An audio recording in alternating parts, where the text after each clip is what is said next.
मंशियात मुखालिफ जंग को जारी रखते हुए अनंतनाग पुलिस ने तलखन बिजबहाड़ा से भारी मकदार में चरस और नारकोटिक्स बरामद की हैं। पुलिस ने एक मुसद्दिका इत्तला के बाद मोहम्मद अशरफ खान के घर पर छापा मारा। यहां जेरे जमीन एक कमीन गाह से 35 किलोग्राम चरस, 4000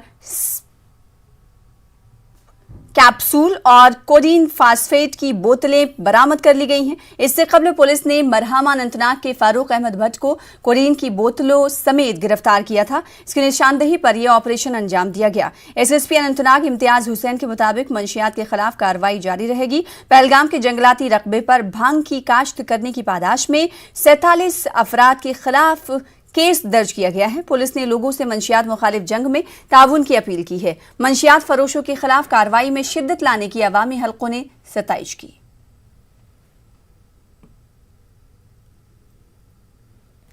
पार्टी तुलखन गांव में गई और वहां एक घर में जब तलाशी ले रहे थे तो वहां से ऐसी कुछ चीज़ें हमने देखी जो नारकोटिक सब्सटेंस था, वहां बरामद हुई।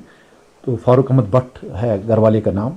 फिर जब और सर्च की गई तो वहाँ पे एक हाइड आउट पाया गया और हाइड आउट को जब हमने बस्ट किया तो वहाँ से बड़ी मिकदार में चरस, तकरीबन 35 kg चरस पाउडर मिला और उसके अलावा 4500 कैप्सूल्स मिले और कोडीन की 80 बोतलें और मिली। इस बार जो हमारी बैटल है ये एक डिसाइसिव बैटल है जिसमें हम तब तक चैन से नहीं बैठेंगे जब तक एक एक इंसान जो भी इस लानत और वबा को फैला रहा है, जो भी बच्चों में ड्रग्स सप्लाई कर रहा है, उस एक एक बंदे को जब तक हम कैफेरी किरदार तक नहीं पहुंचाएंगे तब तक हम। उधर कुंजर पुलिस ने एसएचओ कुंजर अतहर परवेज की सरबराही में मंशियात के खिलाफ जारी मुहिम के तहत 4 स्मगलर्स को गिरफ्तार किया। बटपुरा के मकाम पर श्रीनगर गुलमर्ग हाईवे पर नाके के दौरान पुलिस के एक एसपीओ समेत 4 मंशियात स्मगलरों को गिरफ्तार किया गया। इनके कब्जे से काफी मकदार में चरस बरामद हुआ है। इनकी गाड़ी को भी जब्त कर लिया गया। पुलिस स्टेशन कुंजर में केस दर्ज किया गया है और मजीद तहकीकात शुरू कर दी गई है। पुलिस के मुताबिक जिला बारामुल्ला में रवा महीने के दौरान 28 मंशियात स्मगलरों को गिरफ्तार किया गया है।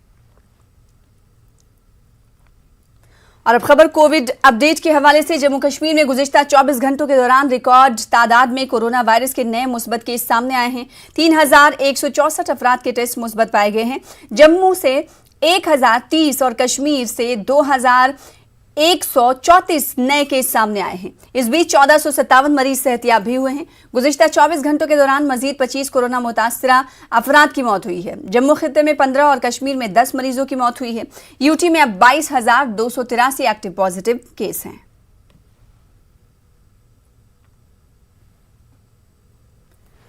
कोविड की दूसरी लहर ने लाइन ऑफ कंट्रोल के नजदीक आबाद इलाके करना में भी दस्तक दे दी है। करना में 3 रोज के अंदर 3 खवातीन की मौत हो गई है। श्रीनगर के 2 अस्पतालों में आज सवेरे इलाके की 2 खवातीन की कोविड की वजह से मौत हुई। पूरे इलाके में तशवीश की लहर दौड़ गई है। इंतजामिया ने इन इलाकों को रेड जोन के दायरे में लाया है। तमाम लोगों को कोविड टेस्ट कराए जाने की तलकीन की गई है और कोविड टेस्ट कराए जा रहे हैं। चीफ मेडिकल ऑफिसर का कहना है कि अप्रैल में कुपवाड़ा जिले में अभी तक 5 लोगों समेत एक सिक्योरिटी एहलकार की मौत हुई है। इन्होंने एसओपीज पर अमल करने की लोगों से तलकीन की। डेट में हमारे 661 एक्टिव पॉजिटिव केसेस है। इस वक्त डेथ्स बढ़ती जा रही है। अभी तक हमारी अप्रैल के महीने में 5 डेथ्स हो गई है, उसमें से 3 टंगडार की है। कुछ दिन पहले टंगडार में एक पॉजिटिव पेशेंट एडमिट थी तो उसको शिफ्ट करते करते रास्ते में डेथ हो गई। और आज हमारे सुबह सवेरे एक रहनेवारी हॉस्पिटल में एक डेथ हो गई और एक डेथ हो गई एसएमएचएस हॉस्पिटल में। दोनों टंगडार के थे। डेथ्स काफ़ी बढ़ गई है। दूसरी लहर बहुत सीरियसली हमको लेनी चाहिए। हमको सारे प्रिकॉशंस लेने चाहिए, वैक्सीनेशन करनी चाहिए। वहीं दूसरी जानिब कुपवाड़ा जिले में कोविड के केसों में लगातार इजाफा हो रहा है। इंतजामिया ने महकमे सेहत को हिदायत दी है कि अस्पताल के अंदर जाने वाले तमाम अफराद का कोविड टेस्ट किया जाए। कोविड की टीकाकारी में भी तेजी लाई जा रही है। लोगों की एक बड़ी तादाद अब अज खुद कोविड वैक्सीन लगाने के लिए अस्पतालों का रुख कर रही है। इंतजामिया ने लोगों से तलकीन की है कि वो अपनी बारी पर वैक्सीन जरूर लगाएं। कोरोना वायरस के बढ़ते मामलात के पेश नजर हुकाम ने जिला बारामुल्ला के टंगमर्ग के फिरोजपुरा में मसाजिद में इज्तिमाई नमाजों पर 1 हफ्ते के लिए पाबंदी आयद कर दी है। एसडीएम गुलमर्ग समीर अहमद जान ने एक हुक्मनामा जारी किया। उन्होंने कहा कि जो भी खिलाफ वर्जी करेगा उसके खिलाफ कानूनी कार्रवाई अमल में लाई जाएगी। एसडीएम के हुक्मनामे के मुताबिक टंगमर्ग के फिरोजपुरा की कुल आबादी में से 21% लोग वायरस से मुतासिर हुए हैं। डिस्ट्रिक्ट मजिस्ट्रेट बारामुल्ला ने टंगमर्ग के फिरोजपुरा को माइक्रो कंटेनमेंट कंटेनमेंट जोन के दायरे में रखा है। इंतजामिया ने इस इलाके को फिलहाल सील कर दिया है। लोगों को घरों के अंदर ही रहने और एहतियात बरतने को कहा गया है। जो वो एरिया है वो ऑलरेडी कंटेनमेंट जोन डिक्लेयर हुआ है और जो टेस्टिंग हुई वहाँ पर उससे ये हुआ कि अबाउट 21% जो है प्रेवेलेंस है इन्फेक्शन की, ज़्यादा भी हो सकती है। तो दिस मीन्स कि बहुत ज़्यादा खतरा है अगर लोग प्रिकॉशंस नहीं लेंगे। उनकी ये जो ज़िंदगी है it is on at stake, उसको बचाने के लिए हमने ये स्टेप ले लिया। तो हमारी तो ये अपील रहेगी लोगों को कि जितना हो सके आप ये जो प्रोटोकॉल है इसको फॉलो करें, कोई भी वायलेशन ना करें, मास्क पहने, गैदरिंग्स ना करें और ट्रैवल भी अननेसेसरी ना करें। उधर डोडा की बात करेंगे तो डोडा भलीसा में भी कोविड केसेस में इजाफा देखा जा रहा है। भलीसा में दिल्ली के 4 मुसाफिरीन कोविड से मुतासिर पाए गए। इसी दौरान मकामी लोगों ने इल्जाम लगाया कि इंतजामिया की जानिब से कोविड पर काबू पाने के लिए मुनासिब इकदाम नहीं किए जा रहे हैं। लोगों ने कहा कि बाहर से भलीसा में दाखिल होने वाले अफराद के टेस्ट को यकीनी बनाया जाए। से लोग जो हैं बड़ी तादाद में अपने घरों को आ रहे हैं, उनकी प्रॉपर चेकिंग नहीं हो रही है एडमिनिस्ट्रेशन की तरफ से। एडमिनिस्ट्रेशन से हम गुजारिश करते हैं कि जितने भी लोग बाहर से आ रहे हैं या भलेसा में, उनकी प्रॉपर चेकिंग हो। उनकी कोरोना वायरस के ताल्लुक से जो वैक्सीन लगाई जा रही है, हम सबको चाहिए कि उस वैक्सीन को जो है ज़्यादा से ज़्यादा लोगों को बताया जाए और वैक्सीन करवाई जाए, क्योंकि मैंने खुद भी वैक्सीन करवाई है। वैक्सीन करवाने से कोई रोज़ा वगैरह नहीं टूटता है। स्टाफ बहुत कम है, स्टाफ बहुत कोऑपरेट कर रहा है, रात दिन मेहनत कर रहा है, वैक्सीनेशन कर रहा है, टेस्टिंग कर रहा है, लेकिन लोगों को भी तो समझना चाहिए, लोगों को हमारा साथ देना चाहिए। लोग नहीं सुन रहे हैं। किसी का टेस्ट कर रहे हो तो वहां भाग रहा है वो बंदा, वो अपनी फैमिली को भी नहीं बचा रहा है, पूरी सोसाइटी को वो खराब कर लेगा। श्रीनगर शहर में ऑक्सीजन की मुनासिब सप्लाई की जाएगी क्योंकि आइंदा दिनों कई नए प्लांट्स कायम किए जा रहे हैं। डीसी श्रीनगर मोहम्मद एजाज असद ने आज ये बात कही। डीसी ने शहर के मुख्तलिफ कोविड मराकज का दौरा किया। उन्होंने कोविड मरीजों के लिए बिस्तरों की गुंजाइश भी बढ़ा दी है। राहतपुरा बागात को माइक्रो कंटेनमेंट जोन करार दिया गया है। कई दाखिली और खारजी मराकज को सील कर दिया गया है। महकमे सेहत की जानिब से इलाके में बड़े पैमाने पर टेस्टिंग की जा रही है। हम इसमें पैनिक न करें, सब्र तहम्मुल से काम लें और उससे भी ज़्यादा अहम बात यह है कि SOPs फॉलो करें। देखिए मास्क हर तरफ लगी हुई है। हर कोई मास्क का नाम लेता है। बड़ा हाउस होल्ड नेम, मुझे लगता है जो बच्चा पैदा होगा वो भी मास्क ही पहनेगा, इतना ये आम हो चुका है। तो ऐसे में एक मास्क अगर हमें बचा सकता है, और हर किस्म के वायरस से, चाहे वो फर्स्ट वेव का था, चाहे वो डबल म्यूटेंट हो, चाहे वो ट्रिपल म्यूटेंट क्यों ना हो, लेकिन मास्क जो अल्टीमेट प्रोटेक्शन प्रोवाइड करता है। और आपके माध्यम से मैं ये भी तमाम श्रीनगर वालों को ये अपील करना चाहता हूँ, गुजारिश करना चाहता हूँ, मोतबाना गुजारिश करना चाहता हूँ कि बराए मेहरबानी नियरेस्ट वैक्सीनेशन सेंटर्स पर जाकर वैक्सीन का जो डोज है वो लें, और वैक्सीन ही हमें इम्यूनिटी प्रोवाइड करेगा। अब ये सवाल भी उठाया जाएगा कि अच्छा उस शख्स ने वैक्सीन कराया था उसको भी हो गया, लेकिन ये बात याद रहे कि किसी को भी सीवियर सिम्टम्स या सीवियर एलिमेंट नहीं होता आफ्टर वैक्सीनेशन। बानीपुरा जिला अस्पताल में करोड़ों रुपए की लागत से निस्ब किया गया ऑक्सीजन प्लांट मुकम्मल होने के करीब है। उम्मीद की जा रही है कि 1-2 दिन में ये प्लांट काम करना शुरू करेगा। 1 मिनट में 1000 लीटर ऑक्सीजन फराहम करने वाला ये प्लांट जिला बानीपुरा में अपनी नौयत का पहला प्लांट है। जिला अस्पताल बानीपुरा के मेडिकल सुपरिटेंडेंट डॉक्टर बशीर तेली का कहना था कि इस प्लांट की बदौलत 100 बिस्तरों वाले इस पूरे अस्पताल को ऑक्सीजन फराहम होगा। डॉक्टर बशीर के मुताबिक अस्पताल में कोविड मरीजों के लिए एक वार्ड तैयारी की हालत में रखा गया है। अस्पताल में 6 वेंटिलेटर्स भी नस्ब किए गए हैं। इसके अलावा 60 ऑक्सीजन सिलेंडर्स भी दस्तयाब रखे गए। पर काम चल रहा है, 1-2 दिन में ये बिल्कुल कंप्लीट हो जाएगा। ये 1000 कैपेसिटी वाला प्लांट है और ये हम चालू कर रहे हैं 1-2 दिन में। हाँ, हमारे पास बल्क सिलेंडर्स हैं, काफ़ी तादाद में हैं। हमारे पास 60 हैं। ये हमारा वार्ड है।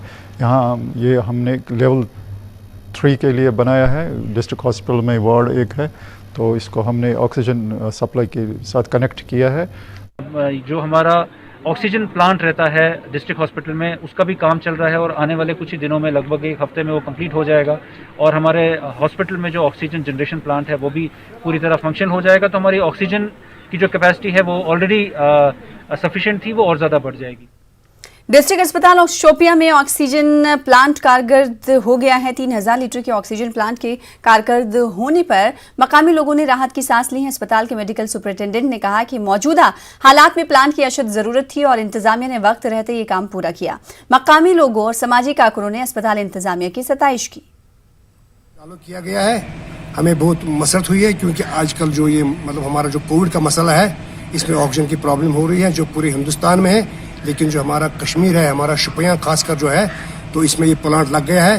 करीब मैंने सुना है कि 3000 लीटर पर आवर इसकी कैपेसिटी है और ये इतना ऑक्सीजन बना रहे हैं कि बल्क सिलेंडरों की, स्मॉल सिलेंडरों की, हाई फ्लो ऑक्सीजन की और कंसंट्रेटरों की भी। बल्क सिलेंडर मैंने कम से कम 50 रखे हैं, स्मॉल सिलेंडर्स मैंने कम से कम 60 अबो रखे हैं और कंसंट्रेटर 10-15 रखे हैं। हाई फ्लो ऑक्सीजन भी इंतजाम रखा है और खुशकिस्मती बड़ी है शिपन के लोगों के लिए कि कल से ये फंक्शन हुआ है हमारा oxygen plant. Press club Srinagar में सहाफियों के लिए खुसूसी कोविड वैक्सीनेशन मुहिम चलाई गई। कश्मीर प्रेस क्लब और महकमे सेहत ने इसका इनेकाद किया था। इस दौरान कई सहाफियों को कोविड का पहला टीका लगाया गया। इन सहाफियों ने लोगों से अपील की कि वो अफवाहों पर ध्यान ना दें, टीका लगवाएं।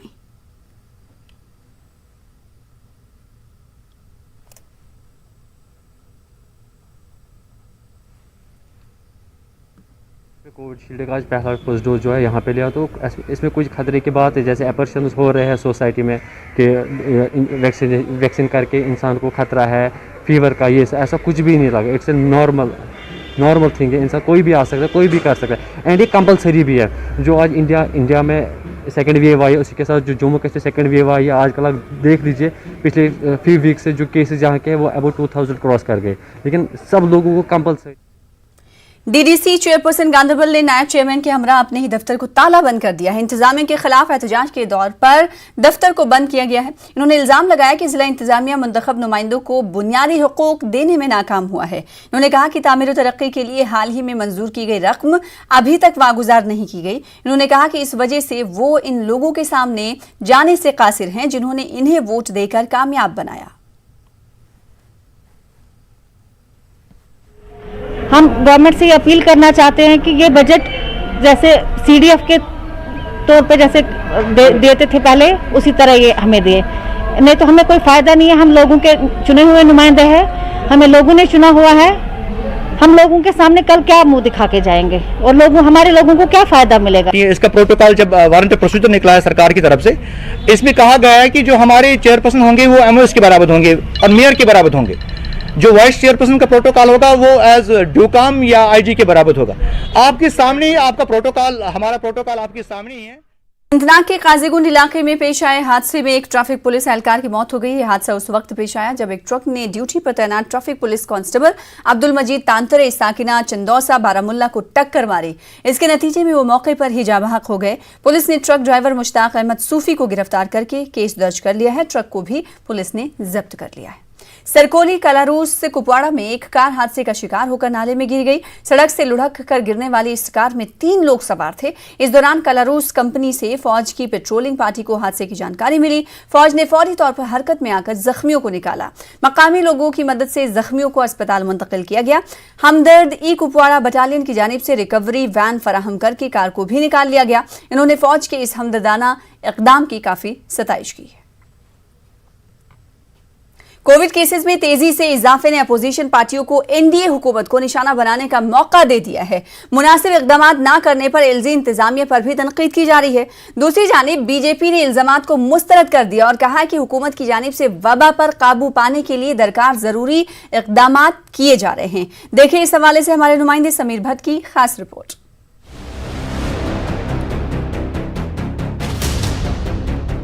कोविड की दूसरी लहर ने मुल्क में कोहराम मचा रखा है। दर्जनों अमवात हो रही हैं और अस्पतालों में ऑक्सीजन समेत दीगर सहूलतों की वजह से मरीजों को मुश्किलात पेश आ रही हैं। जम्मू कश्मीर की सूरत हाल भी मुख्तलिफ नहीं है। यूटी में कल कोविड से 27 लोगों की मौत हुई और 2000 से ज्यादा मुतासिर हुए। मौजूदा हालात ने अपोजिशन पार्टियों को मरकजी हुकूमत और एलजी इंतजामिया के खिलाफ आवाज उठाने का मौका फराहम कर दिया है। पार्टियां जैसे कांग्रेस, पीडीपी, अपनी पार्टी और एनसी कोविड से निपटने में मुनासिब इक़दामात न उठाने का एलजी इंतजामिया पर इल्जाम आयद कर रही हैं। अस्पतालों में ऑक्सीजन की किल्लत और बिस्तरों की अदम दस्तयाबी से मरीजों को मुश्किलात पेश आ रही हैं। कोरोना का संकट बहुत बड़ा हो गया है और जम्मू कश्मीर भी उस जद से बाहर नहीं है। दिन प्रतिदिन जिस तरह की गंभीर खबरें आ रही हैं, हम सरकार से ये मांग करते हैं कि पर्याप्त बंदोबस्त करें। कोविड-19 की हालात हैं, मुझे लगता है चिंताजनक बने हुए हैं। जम्मू कश्मीर में भी जो केसेस हैं उनमें बढ़ोतरी दिन ब दिन हम देख रहे हैं। डेथ रेट भी काफ़ी बढ़ता हुआ नज़र आ रहा है और मुझे लगता है कि प्रशासन की तरफ से कहीं ना कहीं बातें ज़्यादा हैं और ज़मीनी तौर पे जो एक्शन है वो बहुत कम देखने को मिल रहा है। वहीं बीजेपी का कहना है कि यूटी इंतजामिया और मरकजी हुकूमत कोविड से निपटने के लिए मुनासिब इक़दाम कर रही है। बीजेपी का कहना है कि तमाम पार्टियों को इस लड़ाई में हुकूमत का साथ देना चाहिए। कोरोना महामारी में अपोजिशन का जो रोल है बड़ा ही निंदनीय है। कभी भी ऐसे हालात में सरकार के साथ ना खड़े होकर के केवल विरोध अपोजिशन का फर्ज है, इस प्रकार की वो अपनी भूमिका निभा रहे हैं। तो मुझे लगता है कि इस कोरोना महामारी के दौरान भाजपा ने सभी कार्यक्रमों को छोड़ करके सेवा ही संगठन का जो एक माध्यम अपनाया है, अपोजिशन पार्टी जिससे कुछ सीखें। हालांकि एलजी इंतजामिया की जानिब से वीकेंड कर्फ्यू, नाइट कर्फ्यू और स्कूलों को बंद कर दिया गया है। ताहम अपोजिशन का कहना है कि मजीद सख्त इक़दामात की जरूरत है। इनका कहना है कि सभी को वैक्सीन देने के लिए तमाम वसाइल को इस्तेमाल में लाना चाहिए। न्यूज़ 18 उर्दू के लिए जम्मू से समीर भट्ट की रिपोर्ट।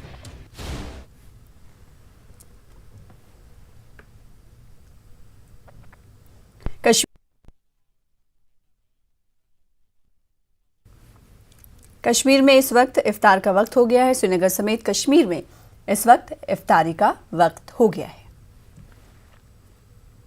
पुणे में फैला है जहरीली वबा का कहर, लेकिन हर वक्त हर पल मुस्तैदी से निभाते हैं हम अपनी जिम्मेदारी, ताकि मिले आपको हर शहर की हर खबर। ब्रेक के बाद एक बार फिर से आपका इस्तकबाल करते हैं। फौजी सरबराह जनरल एमएम नरवणे ने सियाचिन और मशरक़ी लद्दाख का दौरा करते हुए ऑपरेशनल तैयारियों का जायजा लिया। फौजी सरबराह ने जवानों के साथ तबादला ख्याल किया और उनके हौसले और साबित कदमी की सताइश की।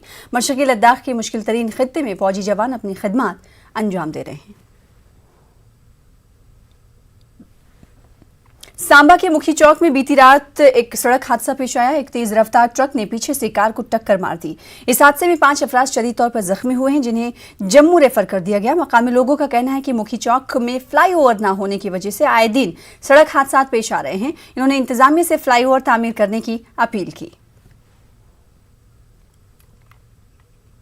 कश्मीरी और उर्दू के सरकर्दा और नामवर अदीब, मुतरजिम, फारसी ज़बान के मुअल्लिम, माहिर तालीम और शायर प्रोफेसर मरगूब बानिहाली इंतकाल कर गए। वो 50 से ज़्यादा किताबों के मुसन्निफ थे। मरहूम बानिहाल के मौज़ब अंकुट में तवल्लुद हुए। बानिहाल में तहसील एजुकेशन के ओहदे पर कुछ अरसे फायज रहने के बाद वो कश्मीर यूनिवर्सिटी के शोबे फारसी में बतौर प्रोफेसर मुंतखब हुए।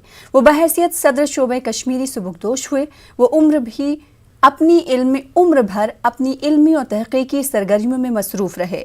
इन्हें कई अवार्ड से भी सरफराज किया गया। प्रोफेसर मरगूब बानिहाली के इंतकाल पर मुख्तलिफ सरकर्दा शख्सियात, अंजुमनों और इदारों ने गहरे रंजो गम का इजहार किया है। इन्होंने मरहूम की खिदमात को याद करते हुए उनकी वफात को नाकाबिले तलाफ़ी नुकसान से ताबीर किया। उधर कल्चरल अकादमी के श्रीनगर दफ्तर में मरहूम की याद में एक ताज़ियती इजलास मुनक्किद किया गया। इंतहाई दुख के साथ ये कहना पड़ता है कि आज हमारे ख़ानदान के चश्मो चराग किबला प्रोफेसर मरगूब बानिहाली साहब, जो मेरे पुफाजाद भाई भी थे, आज श्रीनगर में अपने दौलत कदा पर इस जहान फ़ानी से रहमत फरमा गए। आप नामवर मुआलिज डॉक्टर मुश्ताक मरगूब के वालिद मोहतरम भी थे।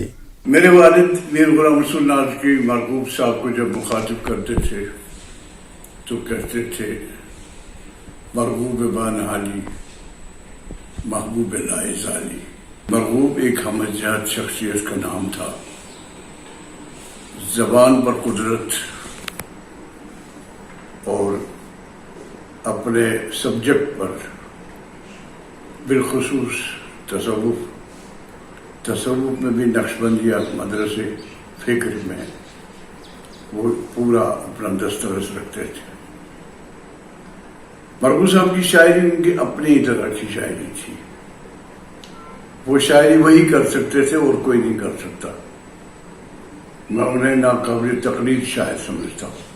के तख्लीकार, आदम शनास, शीरी दहन और बिलखुसूस मुहिब मन मरगू बानहाली साहब भी हमसे बिछड़ गए। रब उनकी मग़फ़िरत फरमाए। कलम खामोश हो रहे हैं, ज़बानें गंग होती जा रही हैं, न जाने इन हवाओं का ये किसने रंग बदला है। प्रोफेसर मरगू बानहाली कश्मीरी ज़बान के कोहना मश्क, कदावर, शायर, नकाद और तर्जुमाकार थे। अलावा अज़ीम वो एक शरीफ और नफ्स इंसान दोस्त शख्सियत के मालिक थे। प्रोफेसर मरगू बानहाली कशीर हिंद सरकर्द आलिम, दानिश्वर, शायर, महक़िक़, तर्जमकार रोदमित। तम खोत ज़्यादा यम कशीर हंजन कदावार मजहबी शख्सियातन मन शुमार सपदान। प्रोफेसर साहबस यूत दस्तरस अदबस पे जबानन पे त्यूती दस्तरस मजहबियातस पे। अफसोसनाक खबर सुनकर पूरे वादिय चिनाब में मातम की लहर छा गई। मरगू साहब की तसनीफ़ात की तादाद लगभग 50 से भी तजावुज़ कर चुकी है और अभी भी कुछ उनकी तसनीफ़ात ज़ेरे तरतीब थी। मरगूब साहब कश्मीरी सकाफ़त, कश्मीरी ज़ुबान, कश्मीरी तनक़ीद और ख़ासकर नातगोई के हिसाब से एक बहुत बड़ा नाम थे। उनकी जो काफ़ी दस्तरस थी, जो काफ़ी स्ट्रेंथ थी, वो उनका खूबसूरत चेहरा, खूबसूरत वजह और खूबसूरत अमल, बेहद नेक मुखलिस शख्स थे। मरगूब साहब ने कश्मीरी ज़ुबान और अदब को अपनी गुनागों सलाहियतों से मालामाल किया। तकरीबन 50 से ज़ायद किताबों के मुसन्निफ़ मरगूब साहब को ख़ास तौर पर उस कंट्रीब्यूशन के लिए याद किया जाएगा जो उन्होंने कश्मीरी ज़ुबान और अदब की तरवीज के लिए पहाड़ के उस पार यानी जम्मू सूबे में अंजाम दिया। प्रोफेसर मरगू बानहाली की वफ़ात से इल्म व अदब के एक अहद का ख़ात्मा हुआ। वो एक आला पाया के शायर, अदीब, नक़ाद और महक़िक़ थे। अदीब, शायर, महक़िक़, दानिश्वर, उस्तादों के उस्ताद जनाब प्रोफेसर मरगू बानहाली का इंतकाल एक दौर का इख्तिताम है और एक अंजुमन आज हमसे बिछड़ गई है। जनाब मरगू बानहाली साहब ने बहैसियत एक अदीब, शायर और महक़िक़ के कश्मीरी ज़ुबान और अदब के लिए जो काम किया है वो सदियों तक याद किया जाएगा।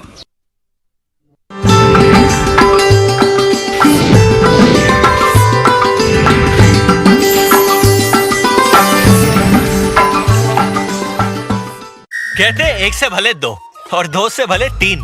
निभाते हैं हम अपनी जिम्मेदारी ताकि मिले आपको हर शहर की हर खबर। देखिए खास बात इंडिया न्यूज़ 18। की वालिदा और भाई की भी कैंसर से मौत हो चुकी है। वालिदा और भाई के इलाज में अनीस की माली हालत खराब हो चुकी है। अनीस अब अपने इलाज के लिए माली ताउन तलब कर रहे हैं। देखिए इस हवाले से हमारे चीफ करेस्पॉन्डेंट परवेज भट्ट की खुसूसी रिपोर्ट। चमकते चांद को टूटा हुआ तारा बना डाला। चमकते चांद को टूटा हुआ तारा बना डाला। इस दिलकश और जज्बाती आवाज के पीछे शदीद दुख और दर्द छिपा हुआ है जिसे सिर्फ इंसानी दिल ही महसूस कर सकता है। ये आवाज है नौजवान गुलकार शेख अनीस की, जिसने इंडियन आइडल में पहली मर्तबा कश्मीर की नुमाइंदगी की थी।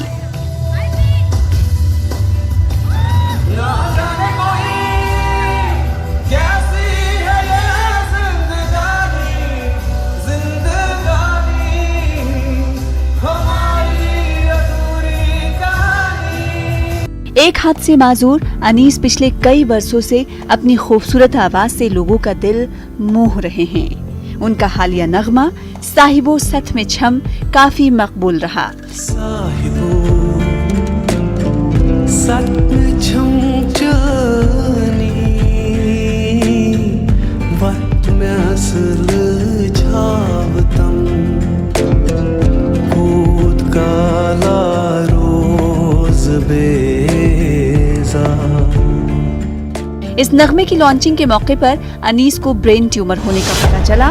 डॉक्टरों ने सर्जरी का मशवरा दिया, जिसके बाद भारी रकम की जरूरत है, लेकिन इतनी बड़ी रकम का इंतजाम करना अनीस के लिए मुश्किल है।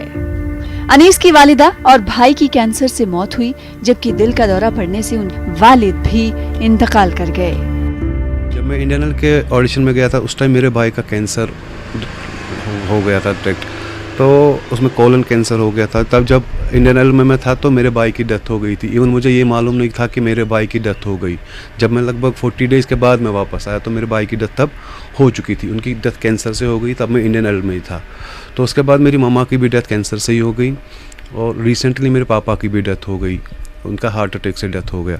और मैं लास्ट टाइम मैं अपना डेब्यू बना रहा था सॉन्ग एक साहिबो सच्चा में चेनी, वो कश्मीर अनप्लग्ड के साथ। तो उस टाइम हम वो उस पर काम कर रहे थे, वो वीडियो बनाते बनाते मुझे मतलब मैं तो ठीक था, मुझे कुछ ऐसा पता नहीं था कि मैं बीमार हूँ अंदर से। तो जब वो कंप्लीट हो गया तो उसके बाद हमने सोचा कि रिलीज़ करेंगे अच्छे से। तो उसके बाद मेरा खुद का ब्रेन ट्यूमर डिटेक्ट हो गया। अनीस के बड़े भाई पेशे के एतबार से एक कारपेंटर हैं और उनके लिए घर का खर्च चलाना मुश्किल हो गया है। घर में 3 अमवात की वजह से उनकी माली हालत पहले ही खराब हो चुकी है। तो अभी हम इस वक्त उन सोर्सेज में नहीं है, हमारे पास इतना पैसा नहीं है कि मैं अपने भाई का इलाज करवा सकूं। मैं तो एक मजदूर हूं, तो इसमें तकरीबन 15-17 लाख लगते हैं, तो हमारे पास इतने पैसे नहीं है। तो हम अब लोगों से अपील करते हैं कि अगर आपकी कंट्रीब्यूट से कुछ हो सकता है तो एक जान बचाना फ़र्ज है। जैसे मेरा भाई है वैसे ही ये पूरी दुनिया का भाई है। अनीस अपने इलाज के लिए मदद तलब करने के लिए पहले पशुपेश का शिकार थे, लेकिन बिगड़ती सेहत को देखते हुए उनके पास अब कोई चारा भी नहीं बचा है। अनीस को उनके दोस्तों ने क्राउड फंडिंग का मशवरा दिया है। अनीस को सर्जरी के लिए दिल्ली जाना है। सर्जरी विद पोस्ट सर्जरी अगर हम देखें तो हमने मैं दिल्ली में भी गया, लगभग 4-5 हॉस्पिटल्स में मैंने विज़िट किया, वहाँ पे मैंने कंसल्टेशंस भी ले ली। उन्होंने सर्जरी का लगभग वो 5 to 6 लाख, लेकिन इसमें पोस्ट सर्जरी जो इसमें सर्जरी के बाद जो खर्चा लगभग उसमें 15 to 17 लाख इसमें लगते हैं पोस्ट सर्जरी, क्योंकि इसमें जो दवाई वगैरह कीमो वगैरह और उसमें बाकी टेस्ट वगैरह पेट स्कैन बाकी स्कैन्स वगैरह होते हैं, उसमें खर्चा ज़्यादा आता है बहुत। किसी इंसानी जान को बचाने से बेहतर और कोई अमल नहीं हो सकता। अब तो रमजान का मुकद्दस महीना भी चल रहा है। कुरान मजीद में अल्लाह ताला का इरशाद है कि जिसने किसी की जान बचाई उसने गोया तमाम इंसानों को जिंदगी बख्श दी। टीवी स्क्रीन पर अनीस के बैंक अकाउंट की तफसीलात दी गई हैं। इस अकाउंट में रकमात मुंतकिल की जा सकती हैं।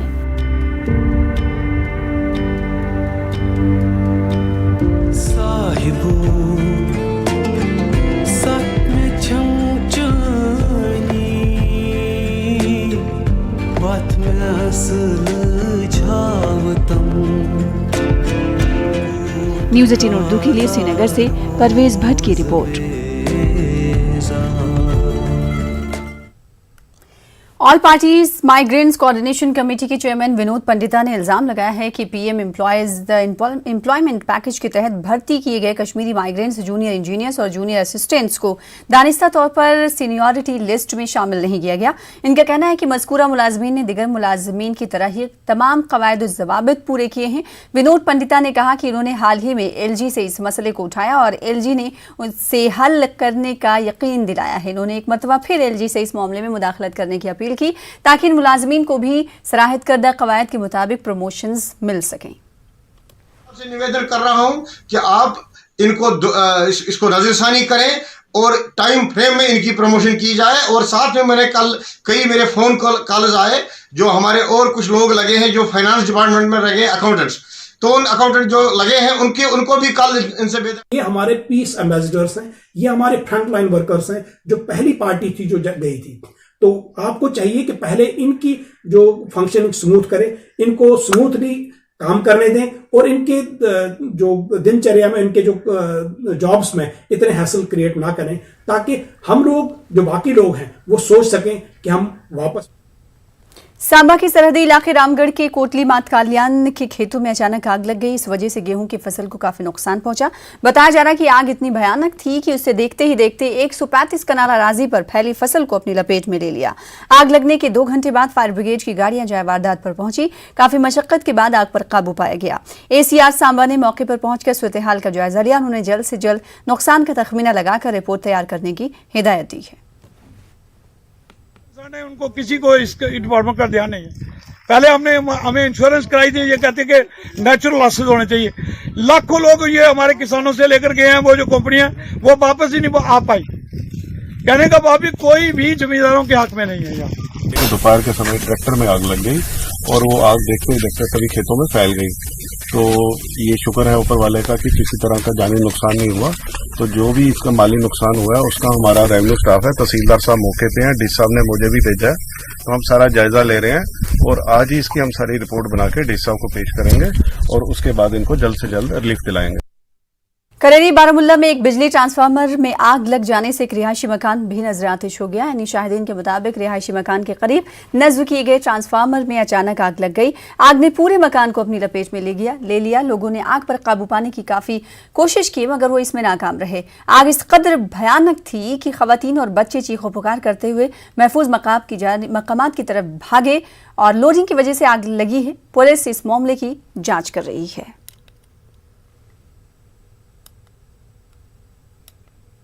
उधर बस स्टैंड डोडा के करीब अब्दुल कयूम जरगर नामी शख्स के घर में अचानक आग नमदार हुई। इसकी वजह से मकान की पहली मंजिल को नुकसान पहुंचा। आग लगने की खबर मिलते ही मकामी लोग, पुलिस और फायर ब्रिगेड मौके पर पहुंचे और आग को मजीद फैलने से रोका गया। माना जा रहा है कि शॉर्ट सर्किट की वजह से आग लग गई है। न्यूज 18 नुमाइंदे की जानिब से सबसे पहले फायर सर्विस अमले को मुत्तला करने पर फायर सर्विस अफसर ने न्यूज 18 नुमाइंदे का शुक्रिया अदा किया। कोरोना की मौजूदा सूरत हाल के पेश नजर अनंतनाग के ऐश मकाम में कायम बाबा सखी जैनुद्दीन वली की जियारत पर इस साल का रवायती जूल त्यौहार मनसूख किया गया। उर्स के सिलसिले में रिवायती शबखानी की भी तकरीब नहीं मुनक्किद होगी। रिवायत को रवा रखते हुए आस्ताने पर गुज़िश्ता रात चिरागा किया गया, ताहम इसमें लोगों को शिरकत करने की इजाज़त नहीं दी गई। वाज़ेह है कि हर साल ऐश मकाम में बाबा सखी जैनुद्दीन की जियारत पर हज़ारों की तादाद में लोग रिवायती जूल में शिरकत के लिए आते थे। तमाम दुनिया इस वक्त एक डेडली वायरस जो बीमारी है कोविड-19 जिसको हम कहते हैं, इसमें मुब्तला है और ख़ासकर हिंदुस्तान में इसका असर ज़्यादा देखने को मिला है। इन चीज़ों को मद्देनज़र रखकर डिस्ट्रिक्ट एडमिनिस्ट्रेशन के साथ हमने ताउन किया, जो यहाँ पे लोकल इंतज़ामिया कमेटी है जिसकी सरबराही मोहतरम मोहम्मद याकूब गढ़ियाल बहैसियत प्रेसिडेंट करते हैं, और इसके साथ साथ जो वक्फ एडमिनिस्ट्रेशन है उनके साथ भी हमने ताउन किया और लोगों को एक मैसेज दी जमी गफीर को यहाँ पे आने की कोई ज़रूरत नहीं है, क्योंकि यहाँ पे आज बीमारी का मसला है। डीआईजी शुमाली कश्मीर सुजीत कुमार सिंह ने लोगों से अपील की है कि वो कोरोना पर काबू पाने के लिए इंतजामिया के साथ ताउन करें। उन्होंने लोगों से तलकीन की है कि वो सख्ती से SOPs पर अमल करें। सिंह ने कहा कि पुलिस और इंतजामिया कोविड की मौजूदा सूरत हाल से निपटने के लिए हर मुमकिन इक़दाम कर रही है, मगर अवाम के ताउन के बगैर कुछ मुमकिन नहीं। उन्होंने कहा कि इस वबा से निजात पाने और लोगों की कीमती जानें बचाने के लिए सबको मिलकर लड़ना होगा। हमारी किस तरीके से हमारे जिलों में और आसपास के जिलों में फैल रहा है, साथ ही साथ ये भी पता है कि हम लोग रिकवर भी हो रहे हैं। 90% से ज्यादा रिकवरी हमारी है, लेकिन वो केसेस जो नए केसेस आ रहे हैं उसमें कभी कोई कमी नहीं दिख रही। लगातार नए केसेस आते जा रहे हैं। ऐसे में बेशकीमती जान खतरे में दिख पड़ रही है। हमारी सोसाइटी, कई घरों की मुस्कुराहट खतरे में है। ऐसी हालत में मैं आपसे गुजारिश करता हूं कि आप दरमियानी फासला और मास्क इसका ध्यान रखें।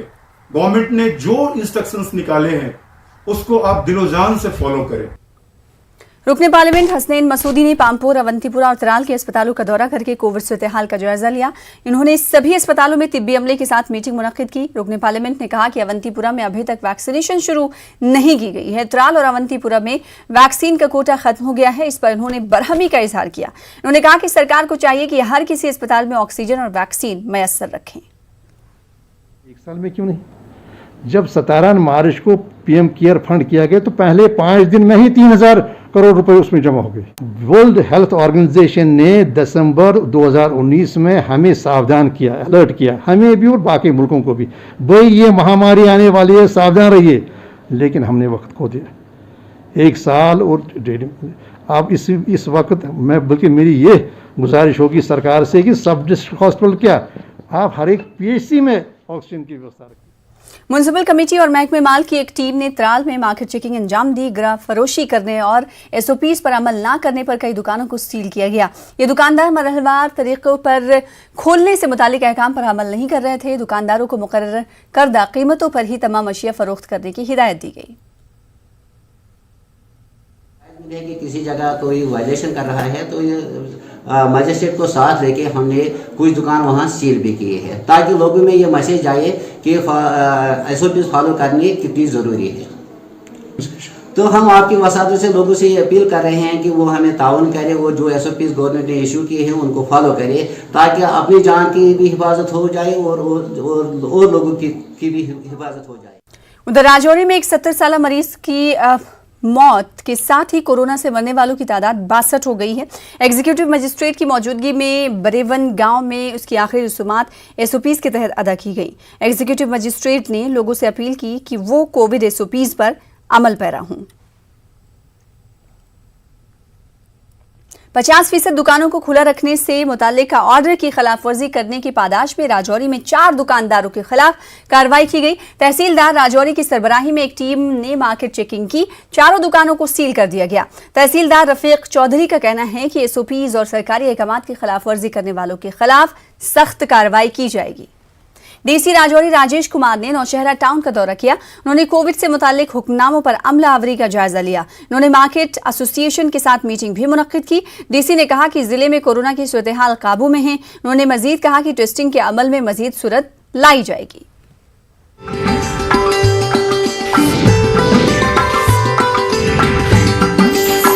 बीजेपी जिला सदर और लासीपुरा ब्लॉक के वाइस चेयरमैन सज्जाद रैना ने जिला पुलवामा के आरिहल इलाके का दौरा किया। रैना ने कोविड के पेश नजर पीएससी आरिहल में किए गए इंतजामात का जायजा लिया। उन्होंने इंतजामिया पर जोर दिया कि वो कोरोना के बढ़ते केसेस को मद्देनजर रखते हुए पीएससी आरिहल में ऑक्सीजन की बेहतर सहूलियात मैसर रखे। कोविड टीकाकारी में सूरत लाने की भी उन्होंने मांग की। उधर शोपिया में डीडीसी नायब चेयरमैन इरफान मनहास ने अपने हल्के का पहला दौरा किया। उन्होंने लोगों से मुलाकात की और उनके मसाइल से आगाही हासिल की। इरफान मनहास ने मसाइल को हल करने का यकीन दिलाया। उन्होंने कहा कि जैनपुरा बिजबहाड़ा रोड भी तरजीहात में शामिल है। है बट मनन वान पर रोड वाटू मैं वहाँ गया था। उस रोड की बहुत खस्ता हालत है। लॉन्ग पेंडिंग डिमांड है लोगों की वहाँ पे कि वो रोड ठीक किया जाए। वहाँ के लोगों से बात की, वहाँ के आवाम को बहुत सारी परेशानियाँ हैं। वहाँ जो बिजली है वो जो लाइनें जाती हैं वो पेड़ के ऊपर हैं, टहनियों के ऊपर हैं। तो कहीं ना कहीं वो सारी चीज़ें देख के आया हूँ मैं। न्यूज़ 18 उर्दू पर हाल ही में जयपुर में मुकीम उभरती कश्मीरी गुलकारा कृषा भट्ट के साथ खास मुलाकात को लोगों ने काफी पसंद किया। माहिर तालीम, अदीब और समाजी कारकुन गुलाम हुसैन बाबा ने कहा कि वो कृषा भट्ट की सलाहियतों को देखकर काफी मुतासिर हुए हैं। बाबा ने न्यूज़ 18 उर्दू की भी तारीफ की। उन्होंने कहा कि न्यूज़ 18 उर्दू वक्तन फवक्तन नौजवानों की सलाहियतों को दुनिया के सामने लाने में अहम किरदार अदा करता आया है। बात देना चाहता हूँ न्यूज़ 18 को कि उन्होंने इस बात को उजागर किया और इस बात की वो बराबर कोशिश करते रहते हैं कि ऐसी टैलेंट, कश्मीरी टैलेंट को वो उजागर करेंगे और उनको सारी दुनिया के सामने पेश करते हैं। मुझे बड़ी खुशी हुई उस लड़की का वो कश्मीरी गीत सुनकर। वो अपना कल्चर, अपनी तहजीब व तमद्दुन बाहर रहकर भी ज़िंदा रखते हैं, जिसके लिए हम उनको मुबारकबाद देते हैं और न्यूज़ 18 को भी मुबारकबाद देते हैं कि यह ऐसे टैलेंट को जाहिर करने में कभी पीछे। पुंछ में मजदूरों ने ट्रांसपोर्ट खदमात न मिलने पर एहतजाज किया। मजदूरों का कहना है कि कोविड की वजह से जहां काम नहीं मिल रहा है वहीं टैक्सी वाले इजाफी किराया वसूल कर रहे हैं। उन्होंने मजदूरों के हक में इकदाम करने की इंतजामिया से अपील की। उधर रोहामा रफियाबाद में किसानों के लिए बेदारी प्रोग्राम मुनक्किद किया गया। चीफ एग्रीकल्चर ऑफिसर बारामुल्ला ने सदारत की। उन्होंने किसानों को नई तकनीक के इस्तेमाल और सरकारी स्कीमों से इस्तेफादे का मशवरा दिया। उधर government degree college NSS unit Kathua के वॉलंटियर्स ने कोरोना के ताल्लुक से बेदारी मुहिम चलाई। मेन बाजार कठुआ में दुकानदारों और खरीदारों में मास्क तकसीम किए गए और कोविड से बचाव के लिए एहतियाती तौर पर मशवरे दिए। वहीं महकमे जल शक्ति की जानिब से काफी अरसे कबल जिला पुलवामा के गुनपुरा में वाटर सप्लाई स्कीम का कयाम अमल में लाया गया था। उसके बावजूद मकामी आबादी को आलूदा पानी फराहम किया जा रहा है। इस स्कीम को पहले नाला रोमशी से पानी फराहम होता था जो अक्सर आलूदा रहता था। बाद में इस स्कीम के लिए बोरवेल तामीर किया गया, मगर इससे फराहम होने वाले पानी में आयरन की मकदार ज्यादा होने की वजह से आयरन फिल्टर प्लांट की तामीर का मंसूबा बनाया गया। 3 बरस गुजर जाने के बावजूद जल शक्ति महकमे का mechanical division iron filter plant कायम करने में नाकाम रहा है। प्रॉब्लम लुकन क्या म्याद दौद करान प्रॉब्लम मज अत जहाँ आयरन बाकी बाकी मिनरल तम मिनरल कर इंसान खत्म, लिहाजा करो पे बंदी पब्लिकली यह करू तुम इस्तेमाल करो योह कल आब मगर बाथरूम बाथरूम चलान सोन मुताबिक योह ये आयरन प्लांट गो फौरन किश्तवाड़ के पुछल मट्टा सिरकोट को जाने वाली सड़क की हालत काफी खस्ता हो चुकी है। लोगों ने बताया कि उन्होंने कई बार पूरी सूरत हाल से मुताल्लिक़ इनको वाकिफ करवाया, ताहम वो टस से मस ना हुए। सिरकोट के लोगों और दुकानदारों ने कहा कि थोड़ा पानी पड़ने पर उनकी दुकानों, घरों और मकामी मंदिर में गंदा पानी जमा हो जाता है। इन्हें कई बार बड़े नुकसानात का सामना भी करना पड़ा। लोगों ने डिप्टी कमिश्नर से गुजारिश की है कि वो सिरकोट पुछल सड़क की मरम्मत करवाएं। आज तो स्कूलों में छुट्टी है, जब स्कूल खुले होते तो आप मुझे बोलो कि बच्चे इस रास्ते में कैसे चलते होंगे। मतलब इतना DC यहाँ से 1 किलोमीटर दूर यहाँ उनका ऑफिस है, वो भी यहाँ से चलते रहते हैं। मगर अफसोस की बात है कि जहाँ मतलब घर के सामने ऐसी खस्त हालत है तो गाँव में रास्तों की क्या हालत क्या हो सकती है। जब एक ड्रेन बनेगी सर तो ये सारा पानी जो है उस ड्रेन के जरिए से नीचे नाले में चला जाएगा, लेकिन यहाँ कोई इसको देखता नहीं है। बाथरूम का पानी है, उस रोड का पानी है, सब यहीं पर। फिलहाल इसी के साथ इस बुलेटिन में इतना ही। मज़ीद ताज़ा खबरों के लिए आप लॉग इन कर सकते हैं हमारी वेबसाइट news18urdu.com पर। मुझे दीजिए इजाज़त। देखते रहिए news18 urdu।